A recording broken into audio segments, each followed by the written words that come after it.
جہاں پر بھی وہ ہے اس کے جسم کا حصہ ہے وہ اس کی قبر ہے، اور اللہ اس چیز پر قادر ہے کہ اس کو اللہ تعالیٰ دوبارہ کھڑا کر دے گا۔ حدیث شریف کے اندر ہے کہ قرب قیامت میں قیامت کے دن قیامت ہو جانے کے بعد جب سور پھونکا جائے گا، 3 بار سور پھونکا جائے گا، سور جو پھونکا جائے گا قیامت کا واقعہ ہوگا، 3 بار پھونکا جائے گا۔ حدیث شریف کے اندر ہے کہ اللہ کے فرشتے حضرت اسرافیل علیہ السلام ان کا سور پھونکنا برحق ہے، اور وہ سور جو جانور کے سینگ کی شکل کا ایک بگل ہے، ایک بگل ہے وہ جو شادیوں کا دیکھتے ہیں منہ سے اس طرح کا بھونکو سا بنا ہوا ہوتا ہے، بہت زور سے بجتا ہے، ایسا بھونکو سا ہے، اور حضرت اسرائیل منہ میں دبا کر بیٹھے ہیں، اور ان کی نظر اللہ کے عرش کی طرف لگی ہوئی ہے کہ کب مجھے حکم ہوتا ہے تو میں اس کو بجاؤں۔ تو جب یہ بجے گا تو اس کی ہلکی سی سیٹی کی آواز نکلے گی، ہلکی سی سیٹی کی آواز ہوگی، اور بڑھتے بڑھتے بڑھتے بڑھتے بڑھتے ایسی ہو جائے گی کہ پھر اتنی ہولناک ہو جائے گی کہ لوگوں کے کانوں سے اور لوگوں کے ناکوں سے خون بہنا شروع ہو جائے گا اور گریں گے۔ اس سے پہلے نشے کی حالت میں بہنا شروع ہوں گے، جو قرآن مجید کی آیت آپ کے سامنے تلاوت کی ہے کہ یوم ترى الناس سکارى وما هم بسکارى ولكن عذاب اللہ شدید۔ اس دن تو لوگوں کو دیکھے گا کہ وہ ایسا لگے گا کہ جیسے نشے میں بہہ کے گر رہے ہیں، وہ سور کی وجہ سے ہوگا، وہ جو آواز پھونکی جائے گی تو اس سے وہ ایسے ایسے بہہ کے گر رہے ہوں گے، ان کے قدم رکھیں گے کہاں، پڑیں گے کہاں،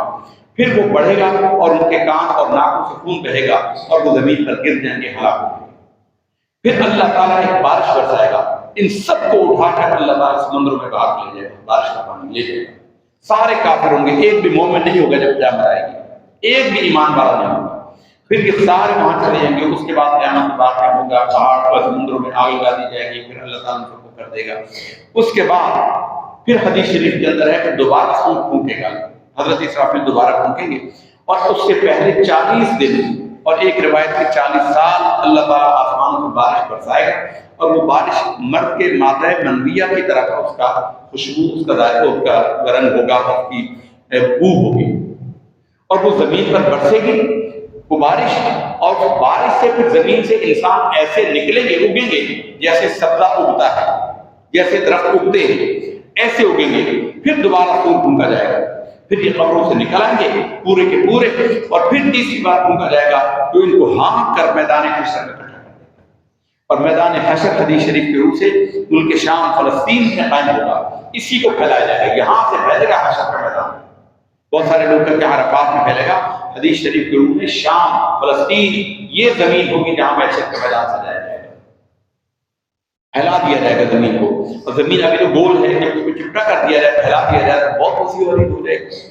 تو سارے انسان اس پر جمع کر دیے جائیں گے۔ پھر وہ اللہ رب العزت فرماتا ہے کہ اس دن پھر وہ جانیں جوڑ دی جائیں گی، یعنی جسم زمین سے نکلیں گے اور روحیں جہاں پر ہیں اللہ تعالیٰ روحوں اور جسموں کو ملا دے گا، اور یہ جمع ہو کر زندہ انسان بن کے چلے جائیں گے، پھر رب کے حضور پیش ہوں گے۔ وَإِذَا الصُّحُفُ نُشِرَتْ، اس دن ان کے نام اعمال ان پر نشر کیے جائیں گے،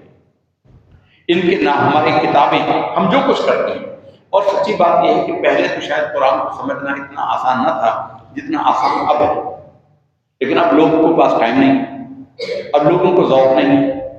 یعنی پہلے کے بعد سمجھ میں نہیں آتی تھی کہ ہم کرتے کیسے لکھیں گے، لیکن اب ویڈیو کیمرے آ گئے،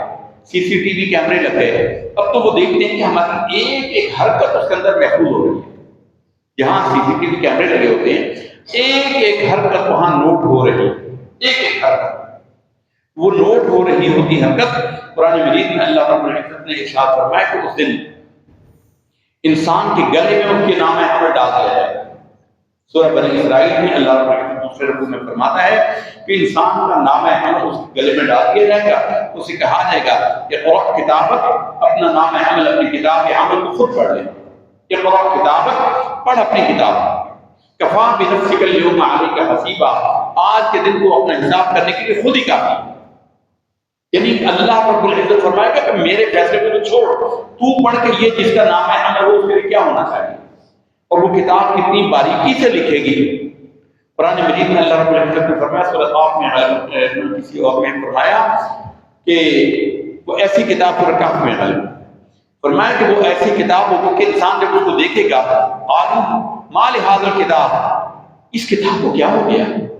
میری اس کتاب کو کیا ہو گیا، ما لهذا الکتاب لا یغادر صغیرۃ ولا کبیرۃ الا احصاها، کوئی چھوٹے سے چھوٹا عمل تنہائی کے اندر کمرے کے اندر بیٹھا ہوا لوگوں کے فکر میں کر رہا تھا،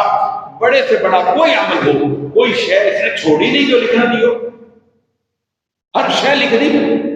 وَبَدُوا مَا عَمِلُوا حَاضِرًا، اور جو انہوں نے عمل کیے ہوں گے وہ سارے ان کے سامنے حاضر کر دیے جائیں گے، وہ عمل حاضر کر دیے جائیں گے۔ وَبَدُوا مَا عَمِلُوا حَاضِرًا، ہر شے ان پر ظاہر کر دی جائے گی اور کوئی ظلم ان کے ساتھ نہیں کیا جائے گا۔ اس لیے حضرت سیدنا امام جعفر صادق رضی اللہ تعالیٰ عنہ بڑے امام ہیں،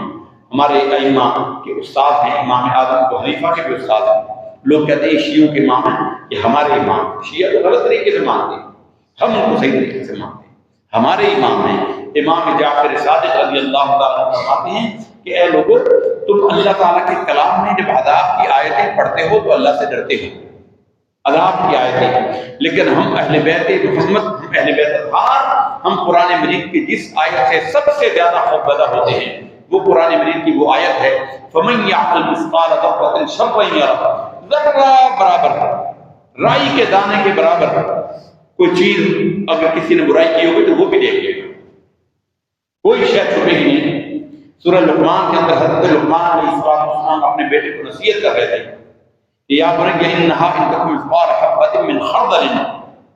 فی الارض ولا فی السماء، زمین کے اندر اور آسمان کے اندر ایک رائی کا دانہ،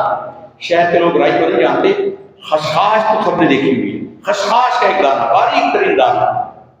تو حضرت لقمان اپنے بیٹے کو نصیحت کر رہے تھے، یا بنی انہا ان تکن مثقال حبۃ من خردل وتکن فی الارض وتکن فی السماوات ولا فی الارض یأتی بها اللہ،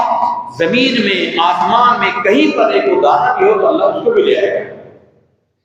ان کے پاس دانہ تھا یہ رائی کا، ان کے ہاتھ میں تھا، انہوں نے یہ اٹھا کے پھینک دیا، خود ان کو بھی نہیں پتا کہاں گیا۔ تو کہنے لگا ابا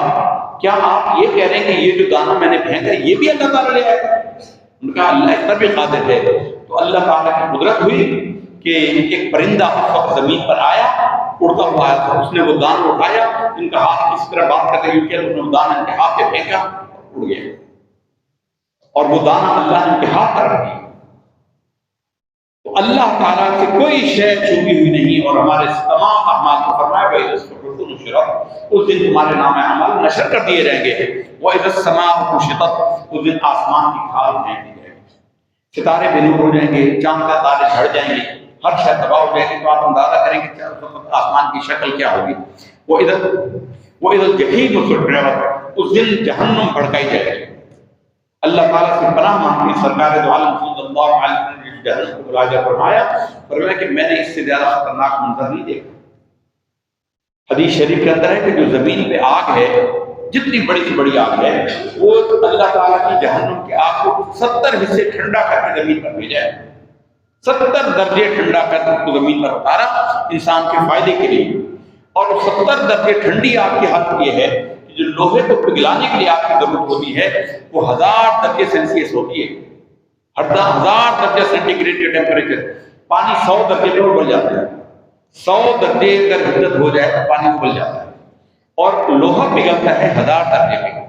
اور 1000 درجے کی گرمی اتنی ہوتی ہے، کہا گیا کہ 6 فٹ کا جانے والے تھے، وہ اسٹیل مل پہ کام کرتے تھے، وہ بتاتے تھے، ان سے پوچھا، انہوں نے کہا کہ مولوی صاحب یہ اتنا گرم ہوتا ہے، پگھلا ہوا لوہا اتنا گرم ہوتا ہے کہ اگر 6 فٹ کا بندہ کھڑا ہو، اس کے سر کے اوپر ایک قطرہ ڈراپ کیا جائے، ایک قطرہ ڈالا جائے، اس کے پورے جسم کو چیر کے وہ زمین میں چلا جائے۔ اور حدیث شریف کے اندر سرکار دو عالم صلی اللہ علیہ وسلم نے ارشاد فرمایا کہ اللہ نے جہنم کی آگ کو 1000 سال دہکایا، 1000 سال دہکایا، اس کا رنگ سفید ہو گیا۔ پھر اللہ رب العزت نے مزید 1000 سال اس کو دہکایا تو پھر وہ سرخ ہو گئی آگ،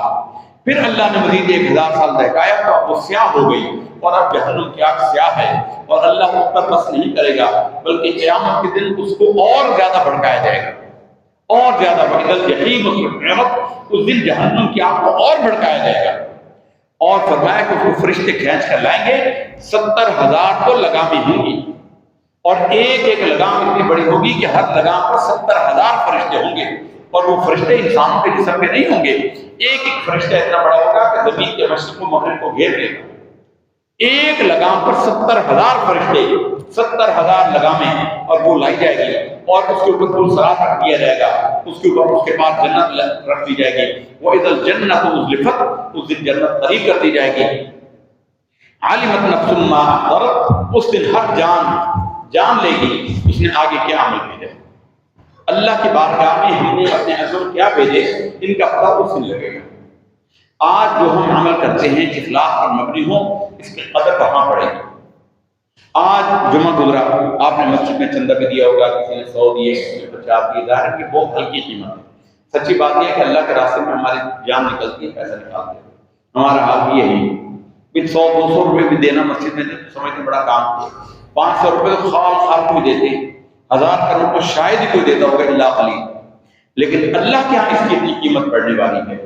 یہی باقی رہنے والا ہے، یہی وہ ہے جس کے لیے صورت اللہ نے فرمایا علمت نفس ما قدمت واخرت، ہر جان اس دن جان لے گی کہ اس نے آگے کیا بھیجا اور پیچھے کیا چھوڑا۔ قرآن مجید میں رب نے فرمایا ما عندکم ينفد وما عند اللہ باق، جو کچھ تمہارے پاس ہے یہ خرچ ہو جانے والا ہے، ختم ہو جانے والا، جو اللہ کے ہاں ہے وہ باقی ہے۔ رسول اللہ صلی اللہ علیہ وسلم کے ہاں بکری کا گوشت آیا، حضور نبی کریم صلی اللہ علیہ وسلم گھر آئے، ام المؤمنین سیدہ عائشہ صدیقہ طیبہ طاہرہ رضی اللہ تعالیٰ عنہا سے حضور نے کہا کہ عائشہ میں گوشت آیا تھا، کیا بناؤں گا؟ کھانے کو آپ کو دل کیا، کہا یا رسول اللہ وہ سارا ختم ہو گیا۔ آپ نے کہا کہاں کیا؟ کہا وہ تھوڑا سا پٹ کا گوشت میں نے بچایا، وہ آپ کے پسند کے لیے تھوڑا سا وہ رکھا ہے، پر وہی باقی ہے، باقی سارا میں نے ہمسایوں میں بانٹ دیا، غریبوں میں بانٹ دیا۔ تو آپ صلی اللہ علیہ وسلم نے فرمایا کہ عائشہ یوں نہ کہو کہ وہ ختم ہو گیا اور یہ باقی ہے، بلکہ یہ ختم ہو جانے والا ہے اور باقی وہ ہے جو انہیں اللہ کے راستے میں آگے بڑھتی ہے۔ ما عندکم ينفد وما عند اللہ باق، ان کی قدر پڑھنی ہے مرنے کے بعد، مرنے کے بعد پتہ لگے گا کہ جن کو ہم چھوٹی چھوٹی حقیق نیکیاں سمجھتے ہیں، حضور نبی کریم صلی اللہ علیہ وسلم نے ارشاد فرمایا اتقوا النار ولو بشق تمرۃ، جہنم سے اپنے آپ کو بچا لو اگرچہ کھجور کا ایک ٹکڑا دے کر بچ سکو، یعنی زیادہ کے انتظار میں نہ بیٹھو کہ زیادہ آئے گا تو دیں گے، تمہارے پاس تھوڑا ہے یہ کھجور ہے تو اس کا آدھا حصہ وہ بھی دے دو اللہ کے راستے میں،